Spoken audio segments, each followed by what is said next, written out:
Hello guys, welcome to my mini blog. আমার ছোট্ট ব্লগে তোমাদের সকলকে স্বাগত। এখানে আগের পার্টে দেখেছিলেন ঘি মধু মাখানো হচ্ছে, এখানে এখনো স্নানের পর্ব চলছে।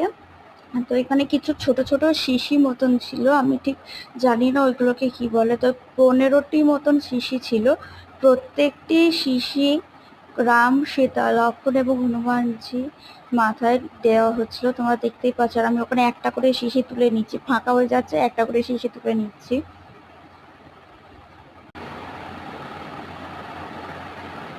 এখানে আমি মাসিকে বলছিলাম, মাসি এই শিশিগুলো ফেলো না, ছোট ছোট শিশি ডিআইওয়াইতে অনেকভাবেই কাজে লাগানো যায়। আমরা যারা ডিআইওয়াই করি তারা প্রত্যেকেই জানে এই শিশিগুলো কতটা ইম্পর্ট্যান্ট প্রত্যেকের কাছে।